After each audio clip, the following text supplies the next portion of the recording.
maestrandas, muy buenos días. Nuevamente un verdadero gusto estar en este espacio académico de nuestro curso de Derecho Penal 2.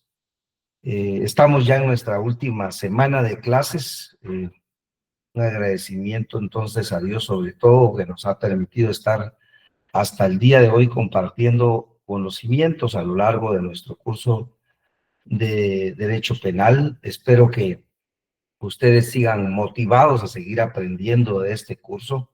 Es un curso sumamente interesante, pero mucho más interesante es tener conocimientos sólidos. Entonces, espero pues que los haya motivado el curso a seguir aprendiendo. Esto solo es un cimiento que espero que haya sido una muy buena plataforma para ustedes, pero el derecho penal pues es cambiante, ¿verdad? Evoluciona con el tiempo.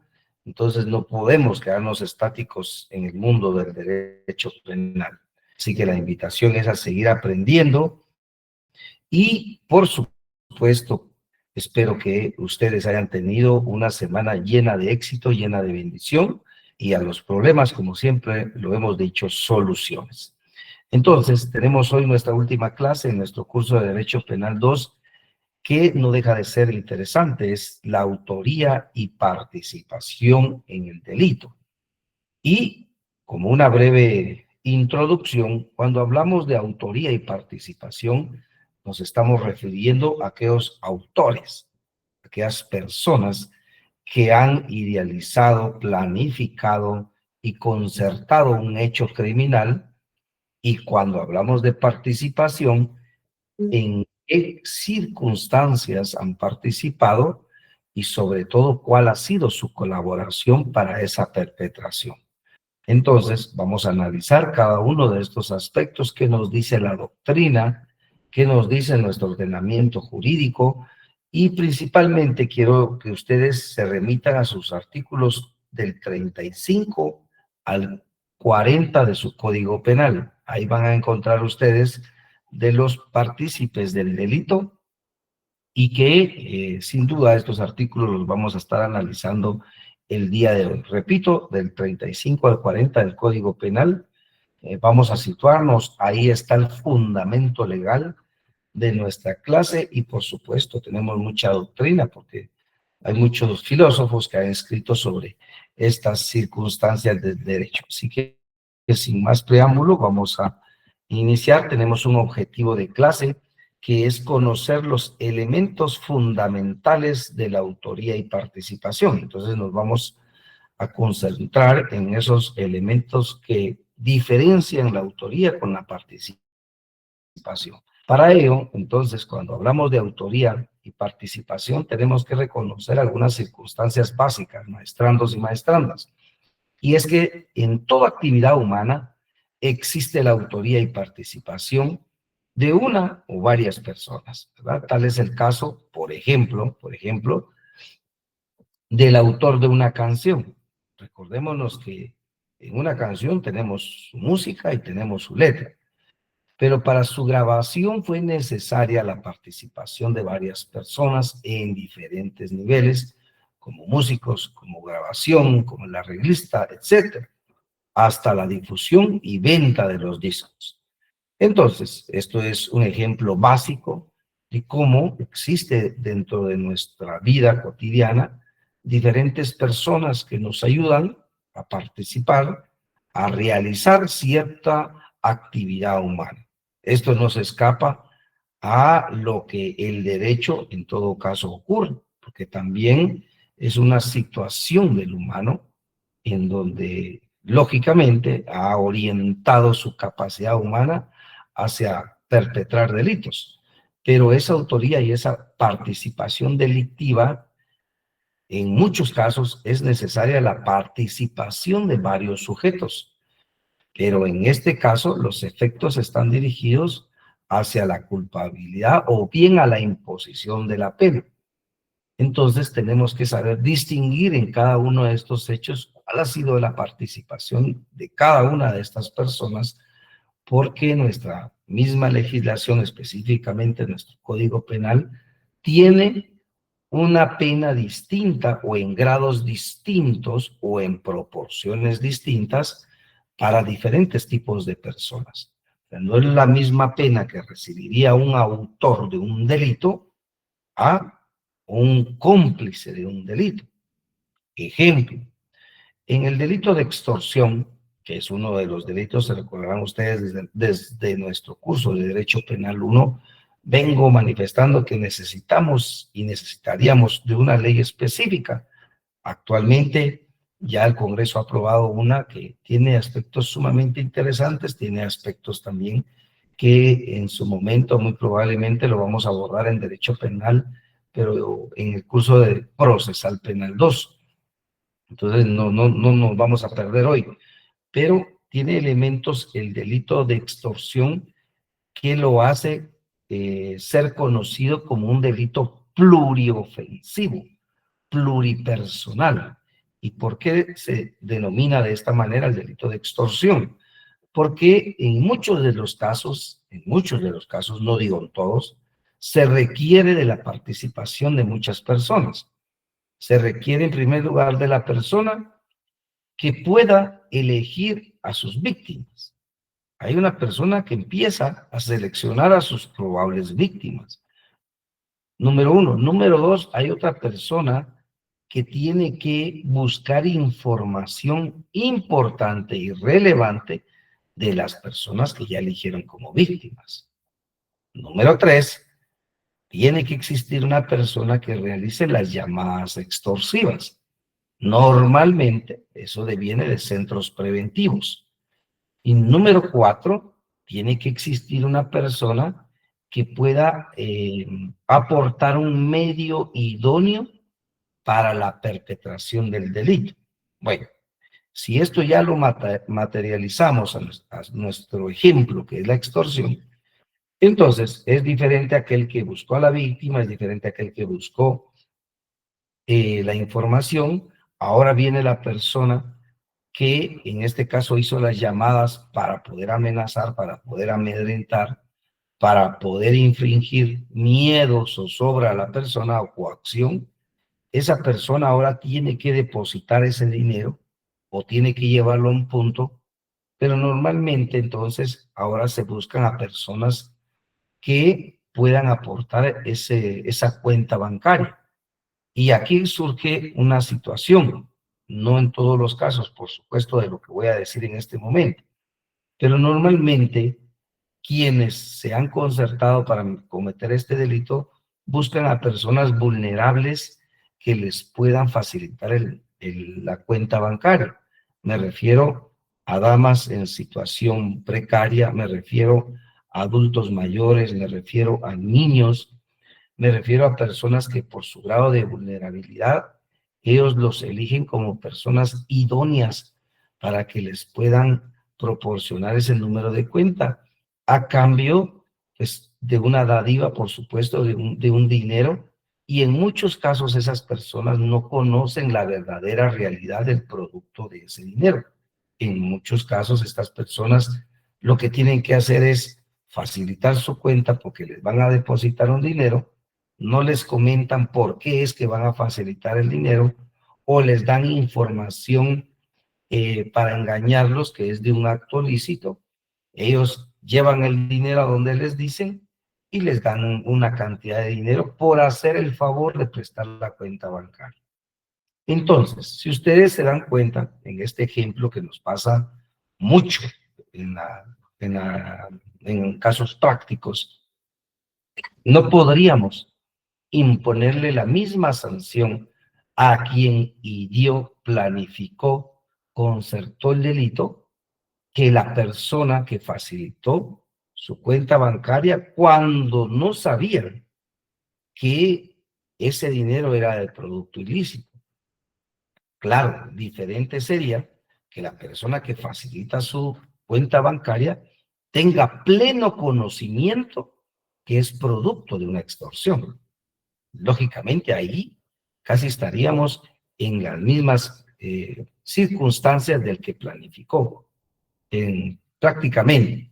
Pero en el ejemplo que les pongo de aquella persona de que no conoce el producto ilícito aquel familiar que le pidió un favor, aquella mamá que le pidió un favor a la hija, aquel esposo que le pidió favor a la esposa, y se confió de esa, valga la redundancia, esa confianza, ese vínculo que existía, pues fue engañada esta persona y entonces, por ende, podría tener una participación, sí, mas no las mismas penas. Entonces estaríamos hablando de lo que dice nuestro artículo 36. Ahí nos refiere a autores. Los autores y nos dice quiénes son autores. Y el artículo 37, quisiera que ustedes se posicionaran en su artículo 37 del Código Penal, en el numeral tercero, vean qué dice. Quienes proporcionen informes o suministraren medios adecuados para realizar el delito. ¿Quiénes son esas personas? Cómplices. Y las penas para los autores y las penas para los cómplices son distintas. La pena para el autor tiene que imponérsele entre el margen que el juez establezca entre el mínimo y el máximo. Para el cómplice, pues rige la misma característica. Lo único que el Código Penal dice que al cómplice se le rebajará una tercera parte de la pena. Entonces, el cómplice, si se le pone la pena mínima de extorsión, que son 6 años, se le tendrá que rebajar en una tercera parte. Le quedaría en 4 años. Y al autor, el autor sí tiene que cumplir sus 6 años como tal. Es por eso que, veamos, ahí nos va dando la necesidad, la importancia o lo importante que es tener claro y definir quién es autor, quién es cómplice, y la autoría y participación juega un rol importante para podernos ir describiendo esos elementos fundamentales para diferenciarlos. Bueno, ahora bien, vamos a tener un concepto de autor. ¿Quién es el autor? Autor es quien domina finalmente la realización del delito. Es decir, quien decide en líneas generales el sí, el cómo de su realización. Entonces, el dominio del hecho se divide en 3 clases. ¿Quién tiene el dominio del hecho? ¿O por qué es importante hablar del dominio del hecho, maestrandos? Esta palabra se escucha mucho en tribunales. Es una palabra técnica. Y aquí la voy a poner un tanto más expresiva porque me interesa que esto se tenga claro. La persona que tiene el dominio del hecho va a ser considerada siempre autora, maestranos, porque es la persona que puede decir si se hace, no se hace, es el que puede decir cómo se hace, en qué lugar se hace y cómo se va a realizar. Dicho en otras palabras, es la persona que tiene la capacidad, tiene la autoridad dentro de ese grupo delictivo de indicarle a todos plenamente qué es lo que se tiene que hacer. Entonces, a eso denominamos el dominio del hecho criminal. Entonces, este se divide en 3 partes o en 3 clases fundamentales. El dominio directo, que se refiere a quien de manera individual realiza de manera personal y directa todos los elementos objetivos y subjetivos del tipo penal doloso. O sea, dicho en otras palabras, aquella persona que planifica que cierto día le va a cegar la vida a alguien, lo planificó. Llega ese día, realiza su plan, lo concreta, le cega la vida y huye. Esta persona es la única que tenía el dominio del hecho. Es la única que tenemos que conocerla como dominio directo porque realizó todos los elementos del delito. Lo planificó, lo concretó y huyó. O sea, prácticamente él realizó todas las etapas. A eso se le denomina dominio directo. El dominio funcional del hecho. es la clase número 2. ¿A qué se refiere cuando hablamos de dominio del hecho, pero funcional del hecho? Cuando el aporte al hecho que cada uno hace es de naturaleza que, conforme al plan concreto del hecho, sin ese aporte, el hecho no podría haberse realizado. Zaffaroni lo dice, lo describe de esa manera. ¿A qué me refiero con esto? Con el dominio funcional del hecho. Es pura teoría, maestranos, importantísima en las audiencias.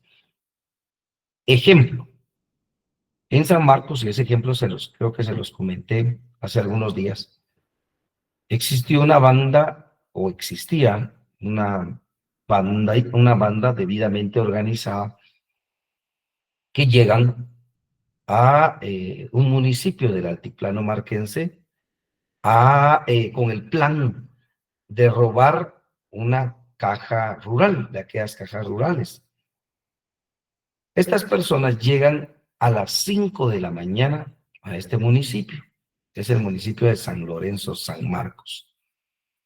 Llegan a las 5 de la mañana en un vehículo y resulta que entonces se estacionan en una esquina previa de ese centro que se dedica a tener el negocio de caja rural, que es de Banco Ban Rural, y resulta que entonces se bajan, hay una cámara que los está captando, ellos no se percatan de esa tecnología, y te bajan, son 4 personas. Una que se baja del volante del vehículo, o sea, era una dama, era la pilota o el piloto. Una persona que se baja con un arma de fuego, se nota en la cintura, y 2 personas más. Resulta que empiezan a merodear el lugar, caminan, se trasladan, se entiende que están tratando de tener algún tipo de control de cuántas personas llegan, en qué momento llegan a abrir también el centro, etc. Pero cuando ya llega el momento de cometer el hecho, que eso sucedió tipo 9 de la mañana, una persona, la que es el piloto, se sube al vehículo y estaciona el vehículo frente a esa caja rural. Otra persona ingresa, la que iba armada, y hace varios disparos ahí adentro para crear zozobra y entra con otro. La otra persona lleva en sus manos algunos objetos que quiebran los vidrios y la tercera persona baja la persiana del local. Entonces, adentro se está extrayendo el dinero, se mete en algunos objetos para poderlos llevar, hacen algún sonido como pegarle a la persiana para que se abra, el de afuera la abren, ingresan al vehículo y huyen. De este ejemplo, maestrandos, ¿qué quiero resaltar? Nos ilustra claramente a qué se refiere la doctrina con el dominio funcional del hecho. Y es que se necesita del aporte de cada uno de los que participaron para poder realizar el hecho. Y sin ese aporte no se hubiera podido realizar. Necesitamos de un piloto bien organizado, necesitamos a alguien que nos cierre la persiana para que las personas de afuera no vean lo que está sucediendo adentro. Necesitamos a alguien que adentro cause temor. Necesitamos a alguien más que rompa los vidrios e ingrese a tomar el dinero mientras el otro los amenaza con el arma de fuego. Posteriormente necesitamos huir. Tenemos ya el piloto. Entonces, si nos damos cuenta, son participaciones y no podría decirse de que solo uno tuvo el dominio del hecho, como fue lo primero, el dominio directo, sino que aquí existe el dominio funcional del hecho. Número 3, sobre el dominio del hecho, o la clase número 3. La voluntad de dominio de aparatos de poder organizados que han desarrollado, en este caso, Klaus Roxin. O sea, la voluntad de dominio de aparatos de poder organizados.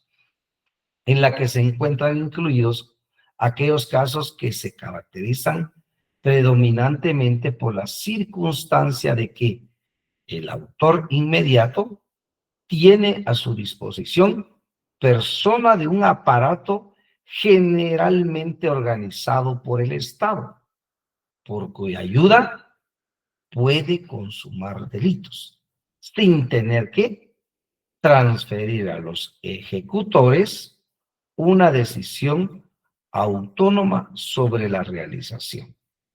Esto lo escribió Klaus Roxin, pero Klaus Roxin se refería a aquellos hechos en los cuales se tiene el aporte del Estado para cometer los delitos.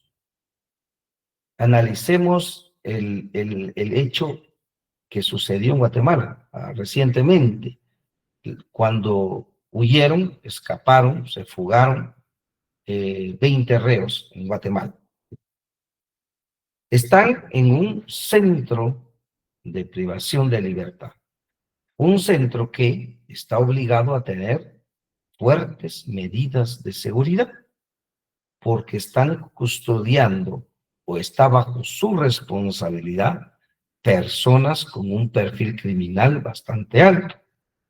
Y no obstante ello, tienen la obligación de que exista un contingente de seguridad elevado. Yo les pregunto, y aquí utilicemos la lógica, utilicemos la inferencia de la información, porque no nos consta que existe en el expediente de mente, pero algo, como dice aquel refrán, no tengo pruebas, pero no tengo dudas, ¿verdad? Lo vamos a traer hoy a colación en un aspecto académico. Pero nosotros, por lógica, como seres humanos pensantes y racionales, tenemos claramente advertido, no es posible que 20 personas se fuguen de un centro como tal y ninguna autoridad se haya dado cuenta de que se hayan fugado. Ninguna autoridad de diferente rango no se dieron cuenta. Eso no es lógico, ¿verdad? No es lógico, eso no encaja en el razonamiento humano. Entonces, ¿qué sucede?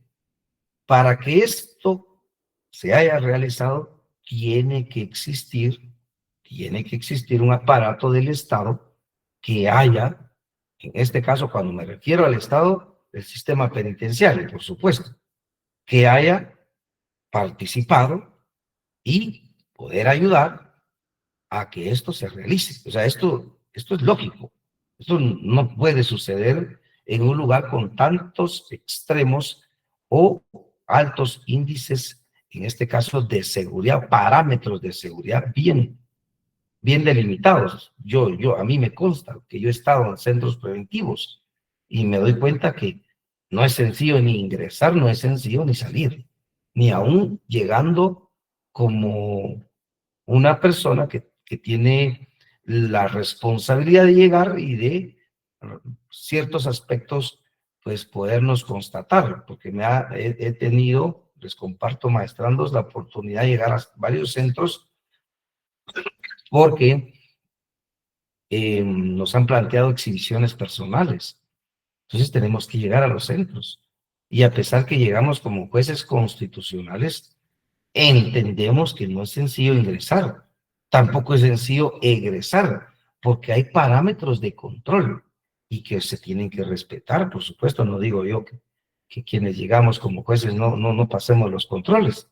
Claro que sí, los tenemos que pasar. Es más, tenemos que poner el ejemplo que así tiene que ser. Pero lo que les quiero decir es que entonces no es lógico, por ningún punto de vista, de que nadie se haya dado cuenta. Entonces, ¿por qué traigo a colación ese caso, maestranos? No porque esté a favor o en contra de algún grupo político. No. Lo traigo a colación porque desde el punto de vista académico, ese ejemplo nos sirve para ilustrar a qué se refiere Klaus Roxin con la tercera clase del dominio derecho. Y es cuando parte de la estructura del Estado, de la organización del Estado, se utiliza. Les comparto que he seguido, no he podido recuperar de la garganta, pero aquí estamos motivados a seguir hablando, maestranos. Se utiliza para la realización o para transferir a los ejecutores una decisión autónoma sobre la realización. Entonces, yo, que soy el autor, la transfiero a esta parte del Estado para que con la ayuda de esta parte organizada del Estado se pueda ejecutar el delito. Maestranos, ¿tienen alguna duda sobre ello? Es sumamente importante que tengamos claro estas tres clases del dominio del hecho. Todo claro, doctor, muchas gracias. Correcto, maestrando. Continuamos. Perdone, doctor, que no ha levantado la mano. Solamente que, nada más se lo digo, en la tercera línea del caso 3, supongo que se le fue la S, es casos, no es caos, solamente nada más, gracias. Muchas gracias, maestrando, muy amable. Sí, mire, ahí, como su servidor es el que hace las diapositivas, se nos van las letras. Sí, gracias. Muy amable, ya lo corregimos desde aquí.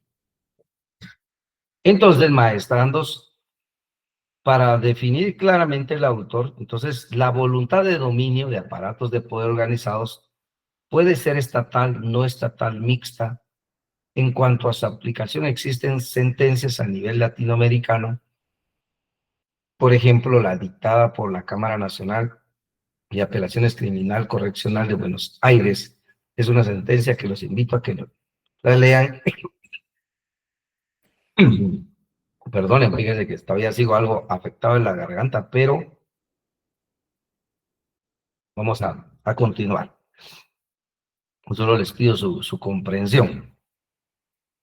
Que aquí les dejo la información. Esto no es parte de su examen, pero si lo puse aquí es porque lo consideré interesante para quienes tienen algún tiempo extra en algún momento, búsquenla con estos datos, léanla, interesante, es en Argentina y habla mucho sobre el tema del dominio del hecho y de los aparatos de poder organizados. Miren, interesantísima, para poder ir comprendiendo un tanto más. Entonces, a manera de conclusión, maestrandos, de estas tres clases, que esto de las tres clases de dominio del hecho, esto es sumamente interesante. Esto es algo que en las audiencias se debate constantemente porque nos ayuda esta información doctrinaria a poder determinar frente a qué autoría nos encontramos del dominio del hecho, o sea, de la persona autora. Y en muchos casos, abogados defensores quieren hacernos ver de que no son autores sino cómplices para poder hacer esa reducción de penas. Pero mediante estas tres clases de dominio del hecho podemos describir que aunque la persona participe o no participe, podemos claramente advertir que es autora. Autora por lo que aquí se explica y lo que el artículo 36 de su Código Penal refiere. Entonces, de la teoría del dominio del hecho también surgen las formas de autoría como la autoría directa, la autoría indirecta, o inmediata o mediata. ¿Cuál es la primera? La autoría directa o inmediata es aquella que se ubica en el supuesto contenido en el artículo 36, numeral primero de su Código Penal, lo que les venía diciendo que vamos a analizar. Y es quienes tomen parte directa en la ejecución de los actos propios del delito. En esta clase de autoría no da ningún problema. Aquí tenemos todo claro porque es quien lo planificó y quien lo realizó. Ahí considero que no nos va a dar ningún inconveniente. En su inciso 3 del mismo artículo 36 de su Código Penal se incluyen los casos de coautoría. Entonces ahí le pueden poner ustedes, para quienes tienen sus leyes en escrito, pues coautoría a ese numeral tercero de su artículo 36. ¿Y a qué se refiere? Que es en donde varias personas realizan acciones del tipo penal o bien se reparten las tareas ejecutivas, como el ejemplo que les puse de las personas que robaron esa caja rural. ¿Y qué nos dice el artículo 36? Quienes cooperan o cooperen a la realización del delito, ya sea en su preparación o en su ejecución, con un acto sin el cual no hubiere podido cometer. Entonces, aquí está el fundamento legal, maestrandos, en el artículo 36, numeral tercero, de la segunda fase que les expliqué aquí. El dominio funcional del hecho. Entonces, también pueden ustedes colocárselo. Pónganle ahí dominio funcional del hecho y se van a recordar ustedes de esta clase. Así lo describe Zaffaroni. Aquí está el fundamento. Aquí todo con fundamento. Y en este caso, para la primera fase del dominio del hecho, pues es el artículo 36, numeral primero. Ahí está el fundamento legal, que es la autoría directa. Además de los ejecutores, el legislador incluyó a los que participan en los actos preparatorios del delito por su participación necesaria, aunque doctrinariamente ellos son cómplices. Ejemplo, los casos de robo agravado, en donde unos sujetos amenazan con armas de fuego, otros realizan el despojo de dinero y objetos y otros esperan en un automóvil para fugarse inmediatamente. Otros, hasta incluso maestrandos, están esperando que llegue el vehículo y ellos facilitan sus inmuebles para que el vehículo ahí esté guardado mientras pasa un tiempo. Otros facilitan sus cuentas bancarias, sus negocios, sus empresas para poder hacer el lavado de dinero de esos activos. Otras personas facilitan también algún tipo de compra, o sea, compran los productos del delito, que son en este caso elementos del delito, como los vehículos que se hurtan, que se roban, y así sucesivamente, ¿verdad? Hay diferentes tipos de participaciones que tenemos que ir conociendo. Y tenemos la autoría indirecta o mediata. La autoría indirecta es la que realiza una persona que se vale de otro para cometer el delito. El autor mediato determina a otro a realizar la acción ejecutiva. Ejecutiva. El ejecutor, entonces, es un mero instrumento del autor intelectual. Aquí ya tenemos autor intelectual, autor material. Y es por ello que este tercero generalmente actúa sin intención o creyendo que su conducta es atípica. Este autor llega al extremo de utilizar inimputables como niños, niñas, adolescentes, incluso bajo la amenaza de causar un mal hacia ellas o su familia.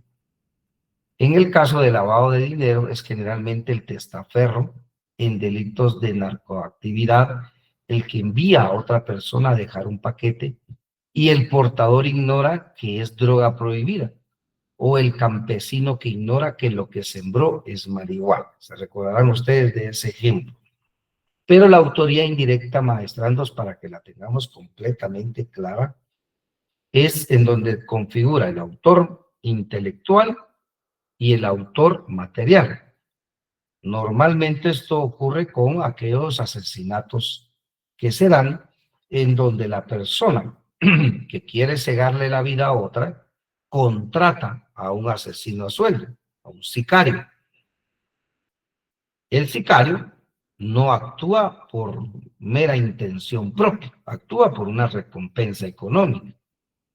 El autor intelectual solo ha planificado, mas no lo materializa.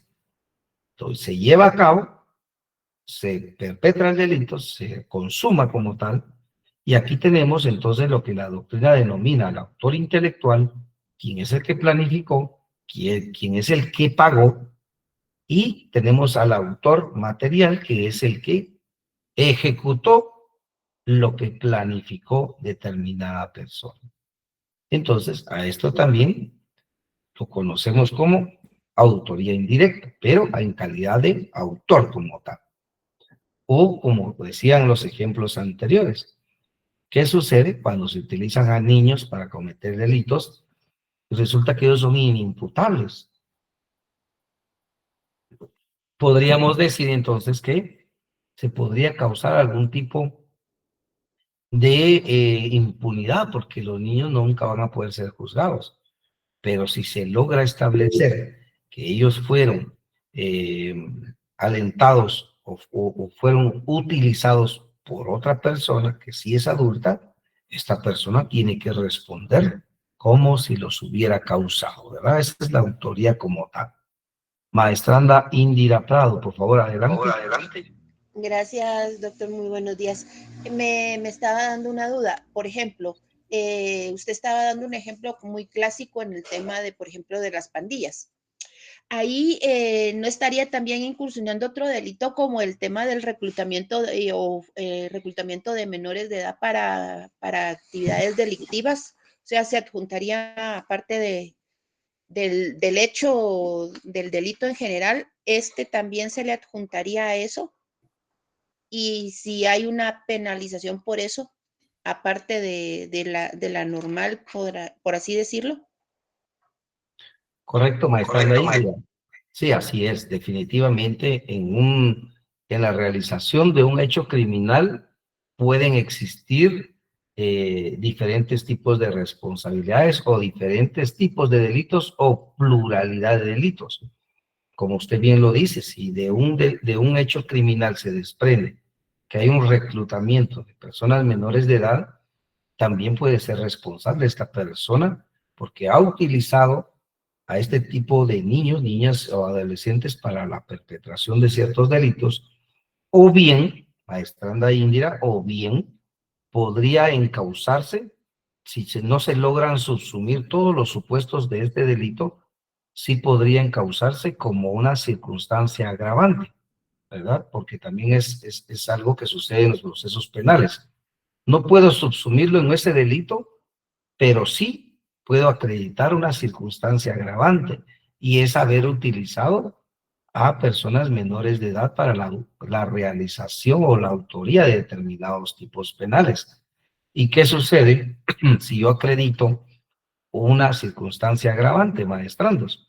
Lo que sucede es que voy a poder motivar que la pena pueda irse acercando a la pena máxima, sino bien requerirle al juez que imponga la pena máxima como producto de que existen esas circunstancias que agravan el tipo penal.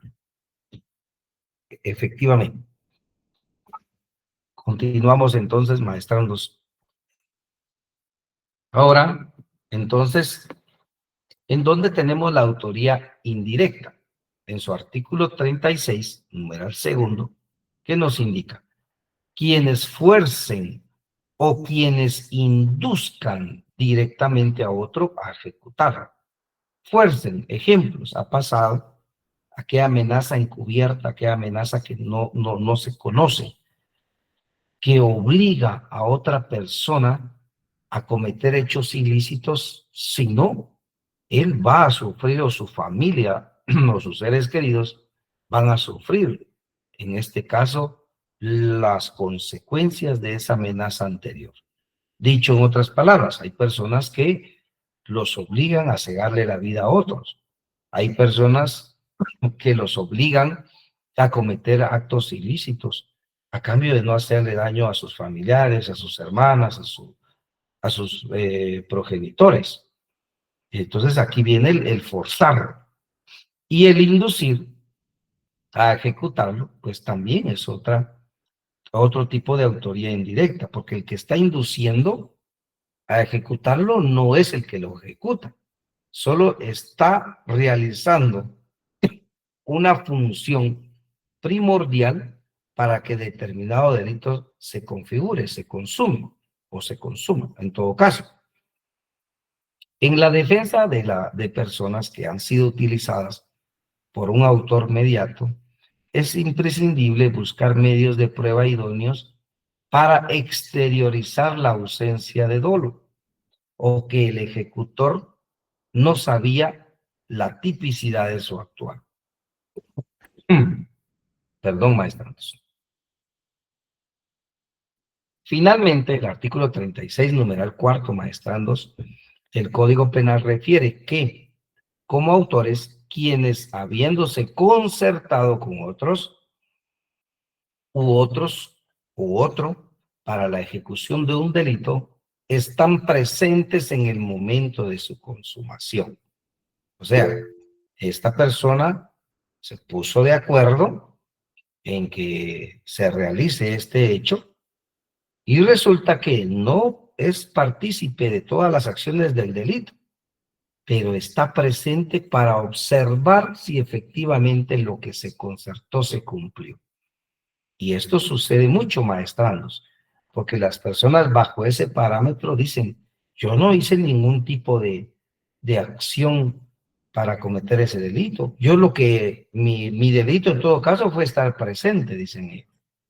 Pero se acredita por medio de escuchas telefónicas, por medio de mensajes, por medio de testigos, que sí esa persona se concertó previamente, pero estuvo presente en el acto para poder observar que se cometiera el delito.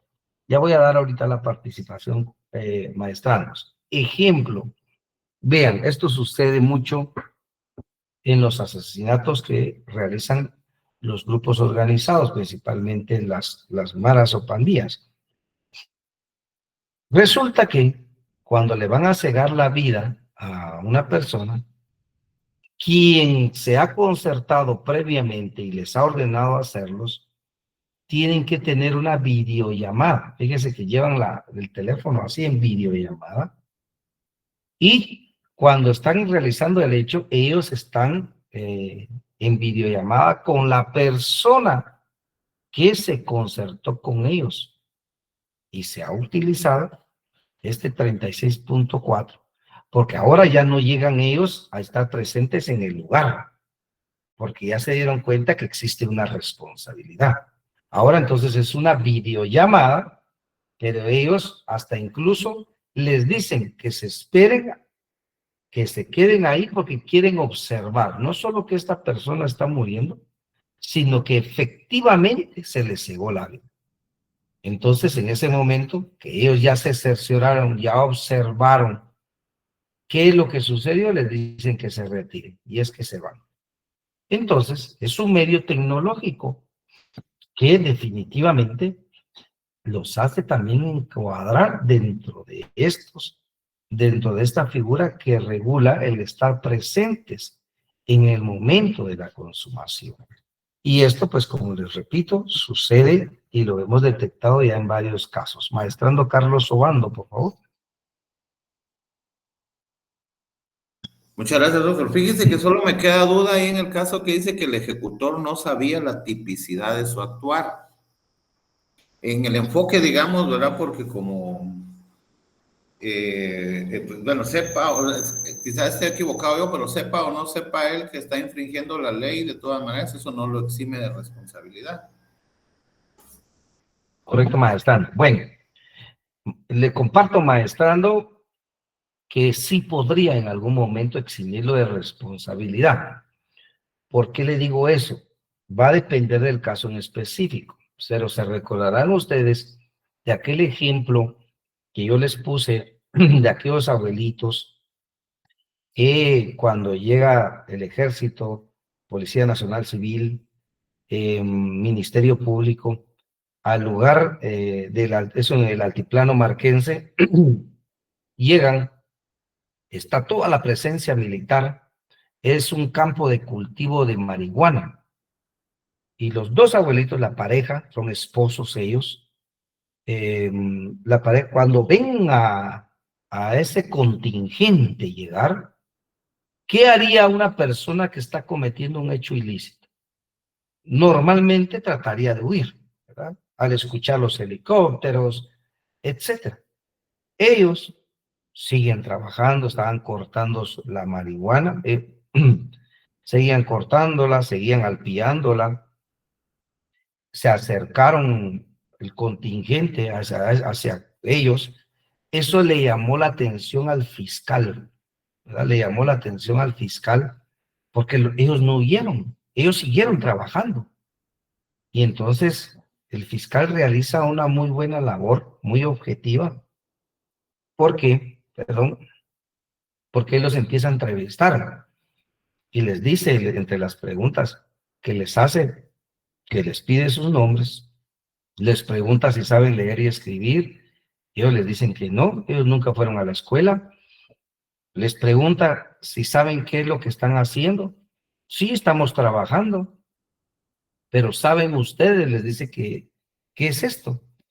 Pues nuestro hijo, ojo con este dato, miren, pues nuestro hijo dice que es una planta medicinal. Entonces nuestro hijo nos manda nuestro dinerito para que nosotros estemos aquí cosechando estas hierbitas. Y ellos siguen trabajando. Fíjense, están los videos. Yo no estuve presente en él, pero vi los videos. Ellos siguen trabajando, o sea, ellos no paran de trabajar. Ellos contestan y trabajan. Y entonces le dice el fiscal que ¿a dónde llevan ustedes esto? Y él dice, lo llevamos a un tapanco. El tapanco, ¿verdad? Es aquel espacio entre la lámina o el techo y aquella situación de tabla, de madera. Y ahí, como provoca calor, ahí secan la marihuana. Sí, lo llevamos ahí, cuando ya está seco, lo bajamos. No, mi hijo me llama, mi teléfono, es un teléfono muy sensible, y le dice que qué día van a venir a traer esta hierbita, algo así dicen ellos, o hierbita, hierba, o esta planta medicinal. Esas palabras se utilizan. Y entonces se dan cuenta que estas personas no conocen su actuar ilícito. Ellas no tienen el dolo, no tienen la intención de estar cultivando marihuana. Es más, no saben qué es marihuana, ¿verdad? Desconocen, hay un desconocimiento total. Entonces, es posible, ¿verdad, maestrando? Que en determinados casos muy específicos, una persona no pueda ser sancionada penalmente, pero es por estos rasgos, no todos, o sea, no es el hecho que yo diga, es que yo no sabía que matar es malo, o yo no sabía que llevarme ese teléfono era malo, miren, y yo con eso exculparme, no. Como usted en principio lo decía muy bien, maestrando Carlos, eso no lo exculpa. Hay excepciones, ¿verdad? Pero tienen que ser excepciones muy bien comprobadas. Por eso en esta diapositiva les puse un aporte de mi persona que en defensa de estas personas, de estos casos, se tienen que utilizar o es imprescriptible buscar medios de prueba para poder acreditarle al juez de que estas personas sí no sabían de su actuar ilícito.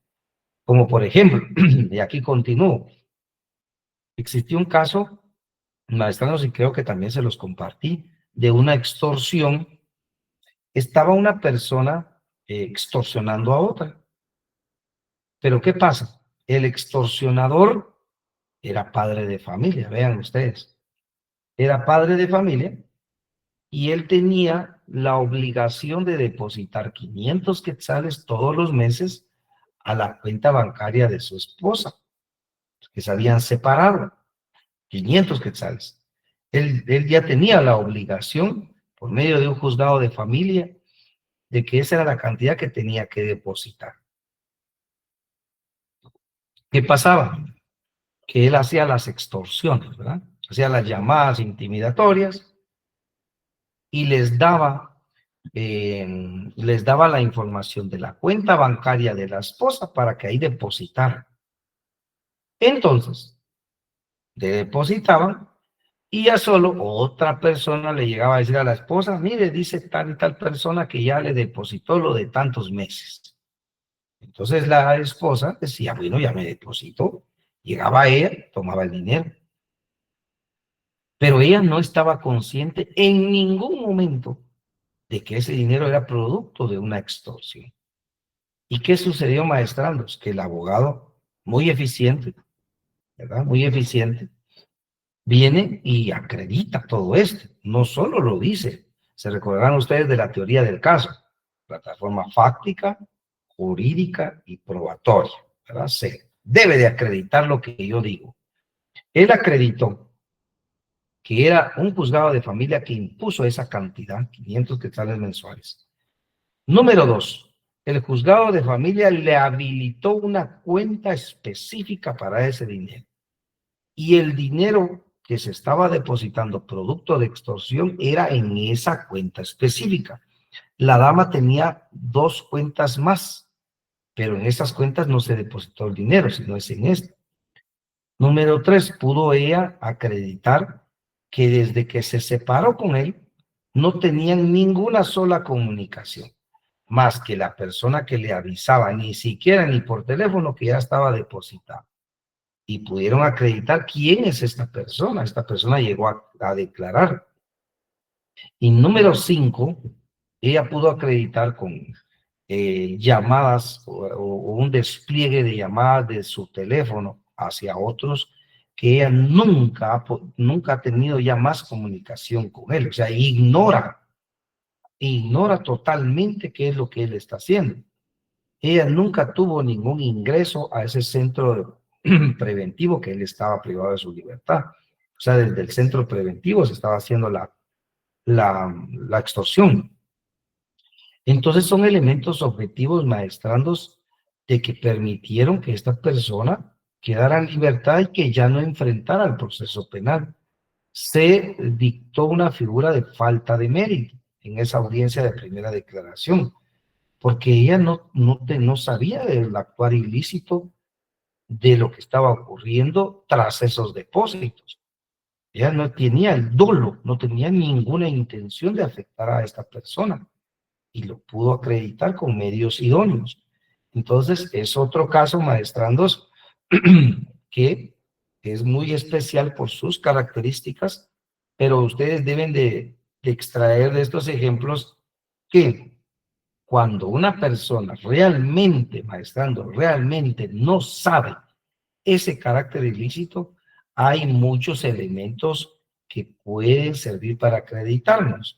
Cuando una persona está mintiendo, ustedes se van a dar cuenta desde el punto de vista legal que casi no tenemos medios para acreditar ello, porque hay muchos medios que evidencian lo contrario. Entonces, esta es una característica que nosotros pues hemos podido descubrir. Quien no miente tiene varios elementos objetivos a su disposición. Quien miente tiene muy pocos, ¿verdad? Tiene muy pocos. Continuamos entonces, maestranos, para dar respuesta al distinguido maestrando Carlos. Bueno, la participación, maestrandos. Estábamos en la autoría, ahora estamos en la participación. Cuando hablamos de participación, es la cooperación dolosa en un delito doloso ajeno. O sea que estoy cooperando dolosamente con intención en la comisión de un delito que yo no cometí, pero estoy cooperando del delito que otros cometieron, ¿verdad? Espero que me comprendan. O sea que, dicho en otras palabras, yo no estaba consciente de un delito que se realizó, que ya se consumó, pero ahora yo voy a colaborar con estas personas, aunque yo no haya participado en ese hecho ilícito. Entonces, en este caso, el cooperador depende del autor del delito, directo o bien mediato. Pues si la conducta del segundo no es típica o que se refiere a un delito imprudente o culposo, no habrá ninguna cooperación. Permítame, maestrados. Número A, o inciso A, la complicidad. Es una forma de participar en el delito y consiste en prestar ayuda o cooperar en la realización del delito. Está regulada en su artículo 37 del Código Penal. ¿Quiénes son cómplices, maestranos? Quienes animaren, alertaren a otro en su resolución de cometer el delito. Lo bueno es que ya vamos en la recta final, maestranos. Me da la garganta como que ya no mucho me quiere apoyar, pero vamos a continuar. Entonces, quienes animaren o alertaren a otro en su resolución de cometer el delito. Número 2, quienes prometieren su ayuda o cooperación para después de cometido el delito. Quienes proporcionen, número 3, informes o suministren medios, eso se los había dicho anteriormente, medios adecuados para realizar el delito. Y número 4, quienes sirvieren de enlace o actuaren como intermediarios entre los partícipes para obtener la concurrencia de estos en el delito. Bueno, ¿qué sucede con la complicidad, maestra? Que en este caso, cuando estamos hablando de esta figura, tiene sus elementos propios. O sea, no es lo mismo que yo planifique y ejecute el delito a que una persona enterada de que otra persona realizó un delito, posteriormente lo ayude. Por ejemplo, aquellas personas que les dicen, bueno, yo te ayudo a que tu vehículo esté guardado en mi garage. Aquí te voy a ayudar yo. Es con lo que te puedo ayudar para que no te encuentre. O yo te puedo ayudar a que estés en mi casa viviendo unos 2 meses, mientras te buscan y no te encuentran. Ya después, pues, tú sales. Hay una cooperación, no del delito, no para realizar el delito, sino después de cometido el delito. ¿O qué sucede con aquellas personas en que, en este caso, solo sirven de intermediarios para que se les entregue las consecuencias del delito? Normalmente esto sucede con el chantaje. En el municipio de Tejutla, San Marcos, hace aproximadamente un mes, tuvimos un caso de una persona que estaba chantajeando a otra. El chantaje consistía en que si no le daba determinada cantidad de dinero, iba a publicar fotos íntimas de él, era una dama, y videos íntimos. Y entonces la dama sabía que sí, esas fotografías y esos videos, pues eran reales, que hasta le mandaron que los tenían, porque ella había perdido un teléfono hace algunos meses atrás. Entonces le estaban diciendo que X cantidad para que no publicaran esas fotos y videos. Viene ella, accede a pagar determinada cantidad de dinero y resulta que le dicen, mire, en una esquina de tal lugar hay una persona que vende jugos de naranja, hágame favor y entrégueselos a ella, ¿verdad? Y entonces, esta persona, pues, según lo que relató, no tenía conocimiento de que era producto de un chantaje, pero sí tenía conocimiento de que iba a recibir ese dinero, producto de ese chantaje. Entonces, estas personas también son intermediarios entre los partícipes, entre las víctimas y los sindicados. Esta persona fue detenida y ahí conocimos el proceso que les comparto, ¿verdad? Entonces, la complicidad es otra forma de participación que nos permite, maestrandos, que nos permite, en todo caso, poder en algún momento determinar cuál va a ser la participación, no solo de una persona, pero finalmente cuál va a ser la sanción penal de esa persona. Quiero que ustedes se ubiquen en este momento, maestrandos, en su artículo del Código Penal, artículo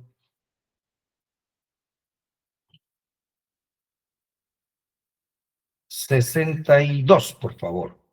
Alguien que me pueda apoyar con darle lectura a su artículo 62 de su Código Penal.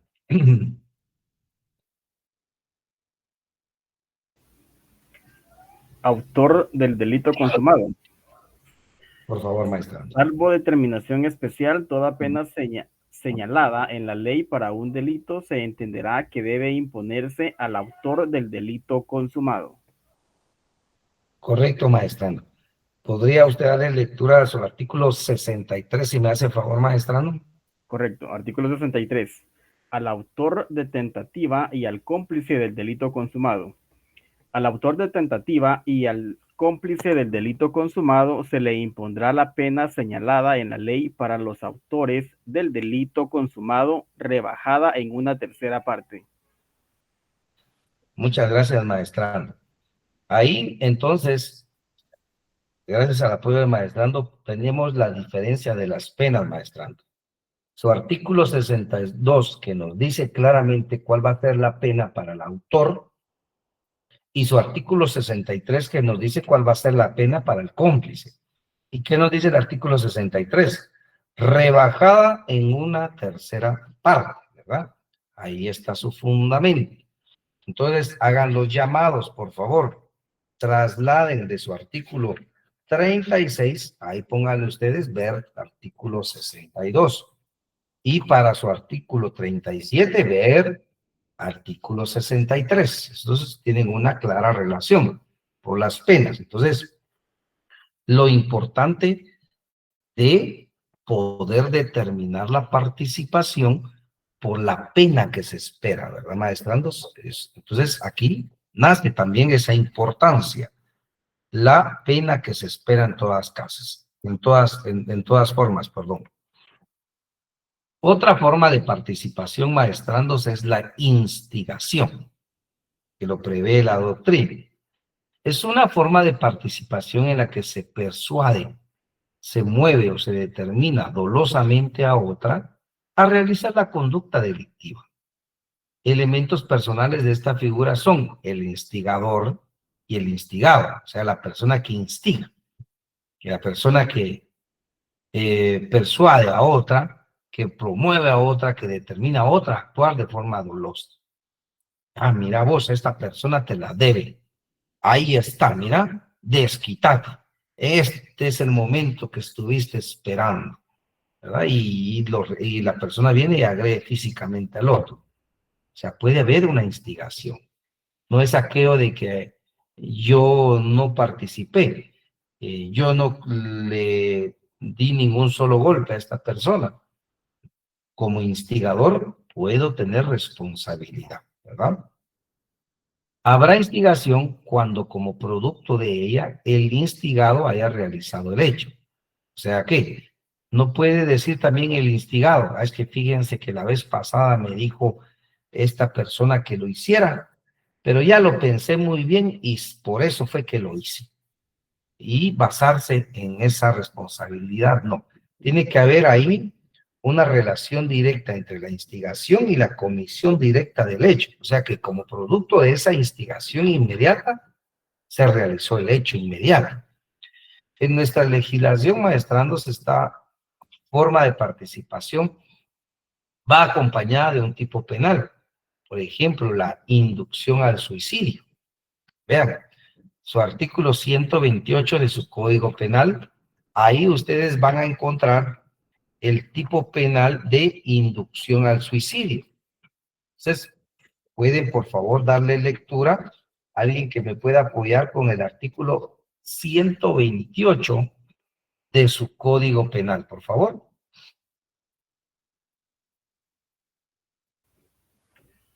Artículo 128. Inducción o ayuda al suicidio.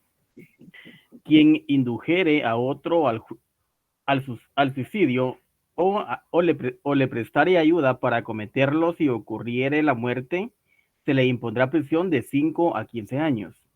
Si el suicidio no ocurre, pero su intento produce lesiones de las comprendidas en los artículos 146 y 147 del Código, la pena de prisión será de 6 meses a 3 años.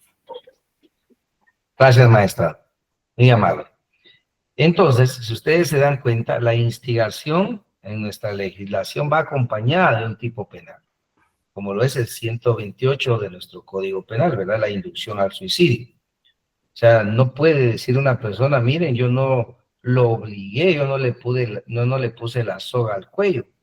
Pero si existen elementos de investigación y de prueba que acrediten que como producto de esa inducción, como producto de esa ayuda, esta persona se suicidó, o que a pesar de que ya no logró suicidarse, pero tuvo lesiones, va a ser responsable penalmente, ¿verdad? Entonces el instigador tiene, en este caso, algún tipo de responsabilidad. Aquí les dejo ya para su análisis, ustedes lo hagan en casa, 2 ejemplos más.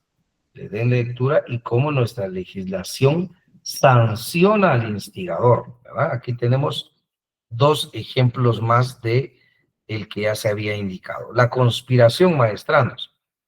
Existe conspiración y este tipo de participación es cuando 2 o más personas se ponen de acuerdo, conciertan o pactan para cometer un delito y resuelven ejecutarlo. Entonces, nuestro artículo 17 del Código Penal dice, hay conspiración cuando 2 o más personas se concertan para cometer un delito y resuelven ejecutarlo. Aquí estamos en la fase interna del recorrido criminal, maestrando. Se recordarán ustedes la fase interna y la fase externa.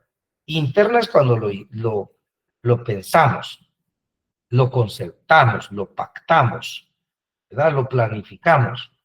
Esa es la fase interna nada más. No se ha llevado a la siguiente fase, que es ya materializar el delito. Los partícipes tienen la idea y han tomado la decisión, pero no han realizado acto alguno para ejecutarlo. Solo es un acto preparatorio.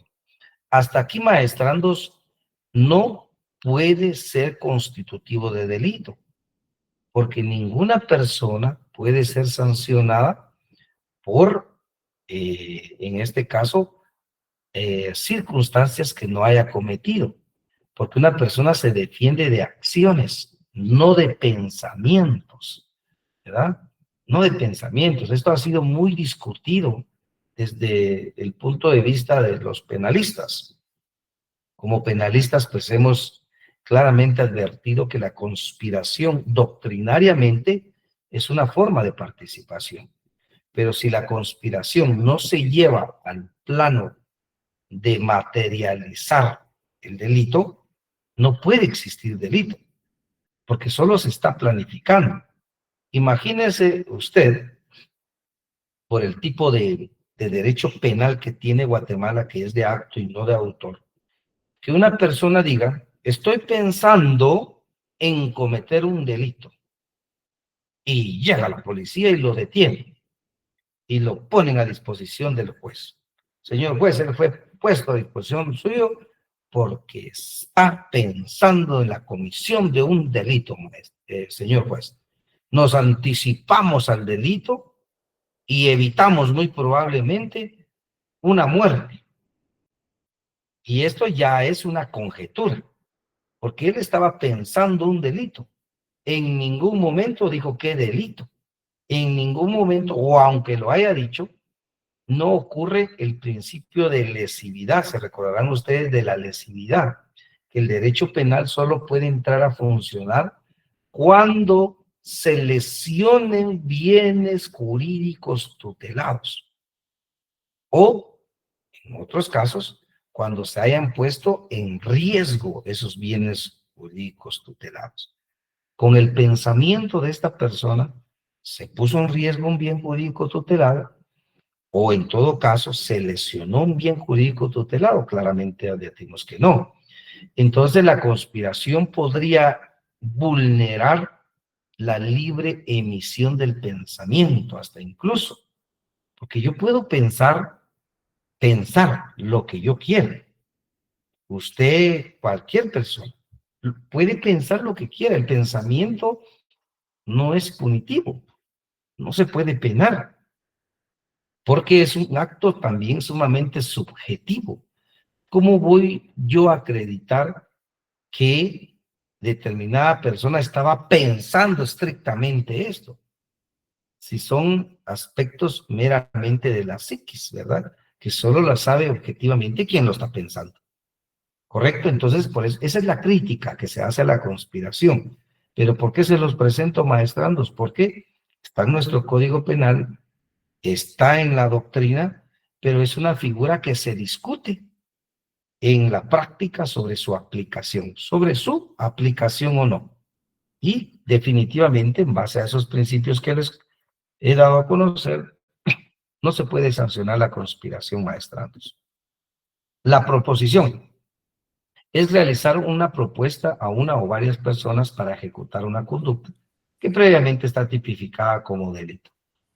También se encuentra esta como la fase interna del iter criminis. Tiene que ver también la proposición, una forma de participación. Sin embargo, de la misma manera, está dentro de ese iter criminis, dentro de la primera etapa del pensamiento de la concertación del delito. Permítame. Doctor, disculpe, buenos días, Julio Guevara le saluda. Yo Sí, vi adelante. que en el texto anterior decía conspiración, decía artículo 17 CP, entiende el Código Penal. Pero a ver, yo tengo el código, perdón, el artículo 17,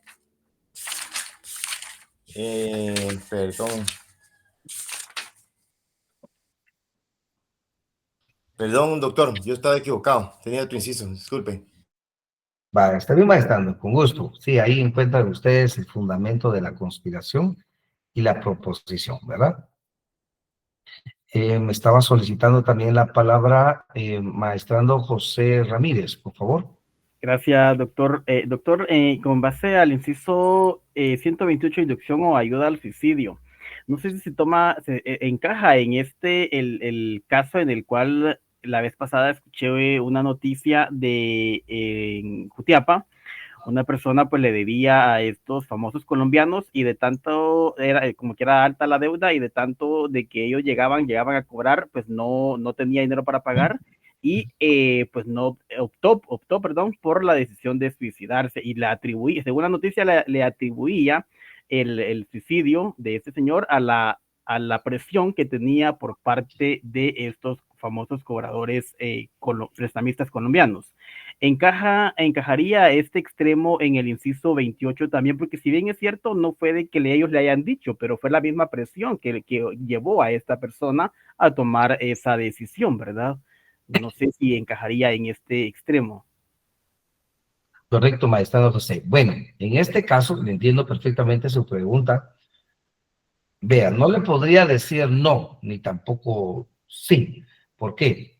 Porque habría que tener determinados elementos que nos pudieran acreditar que estas personas conocidas como colombianos, como usted lo dice, hicieron actos de inducirlo a que él se cegara la vida. O sea que ellos tuvieron que haber realizado acciones que motivaran que esta persona se quitara la vida.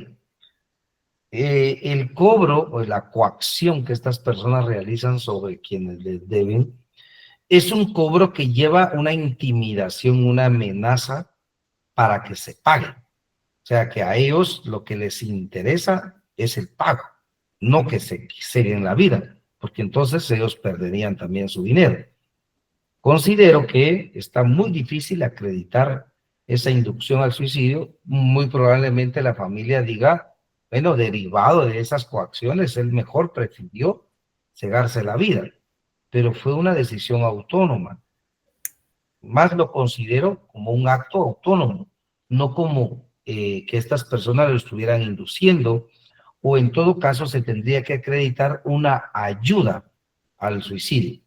Un ejemplo, para que usted me comprenda aún mucho mayor, que estas personas cuando lleguen a cobrar le hubiesen dicho, bueno, aquí está la soga, mejor quítate la vida porque la siguiente vez nosotros te la quitamos.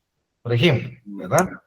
Entonces, aquí hay un acto que sí les está induciendo a que él se cegue la vida. Porque entonces sí hay una acción directa de que ese es el objetivo. Pero si no existiera ello, definitivamente no se les puede atribuir porque no es esa la intención, no ese es el dolo. El dolo era cobrar, el dolo era amenazar, coaccionar. intimidar, ¿verdad? Mas no inducir a que se ciegue la vida. Entonces, esos son los aspectos que tenemos que tomar en consideración para establecer si efectivamente estamos ante este delito. ¿De acuerdo, maestrando? Gracias, doctor. Muy amable. Para servirle.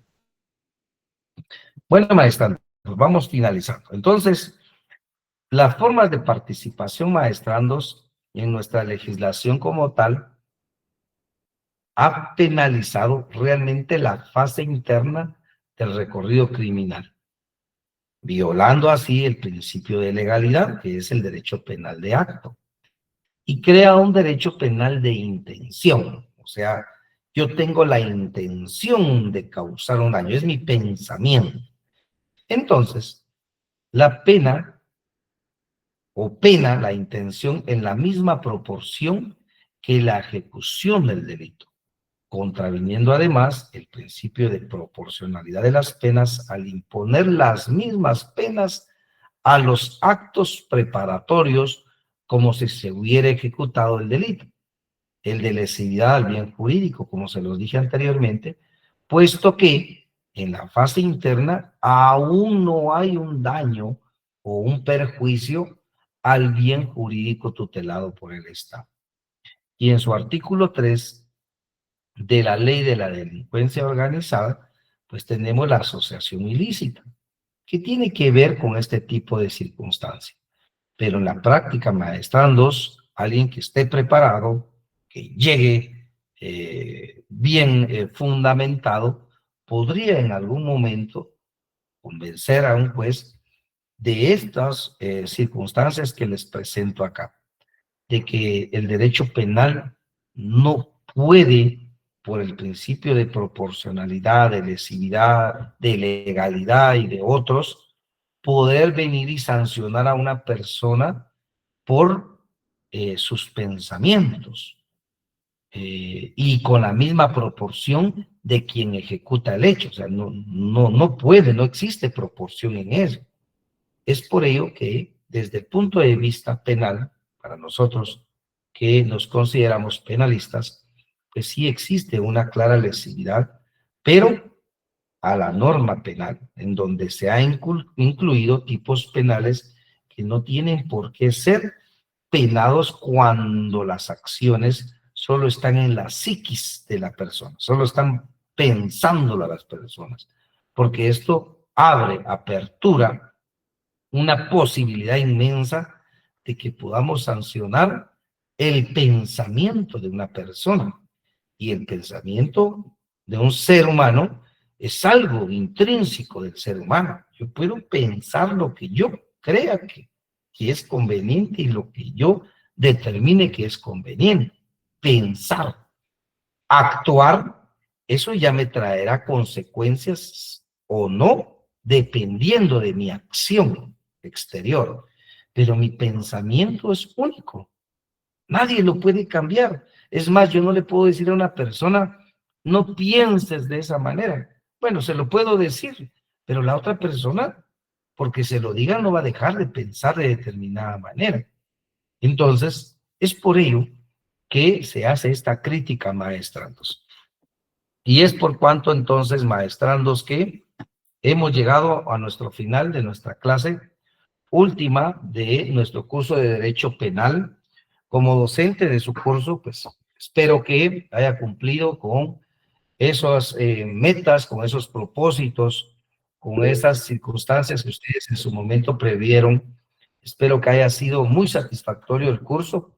De haberlo logrado, pues me voy a sentir satisfecho porque cada una de las clases que preparé fue como parte de poder llevar ese conocimiento hacia ustedes, de no solo ser una persona que sea docente como nombre, sino docente en acto, ¿verdad? O sea, ahí sí, la fase interna y externa espero que se haya cumplido porque así fue planificado. Y en este caso, previo a despedirnos, porque también esto no es una despedida para siempre, en el nombre de Dios no es así. Vamos a continuar en nuestro curso de Derecho Procesal Penal 2, ¿verdad? Que es en el próximo semestre. y para quienes estén todavía interesados en continuar su estudio, espero que todos, por supuesto, pues ahí nos seguiremos viendo si Dios nos lo permite. Maestranda Mónica Patzán, por favor, adelante. Gracias, buenos días, licenciado. Pues yo solo quiero manifestarle que realmente todos los cursos que llevamos en estas maestrías pues son muy importantes, pero realmente hay algunos que no tienen como la atracción no sé cómo hacerle, transmitirle, pero realmente sus cursos son tan puntuales, usted los da tan bien explicados, que realmente pues es de los cursos que para mí es mi favorito, es una clase que no me aburre.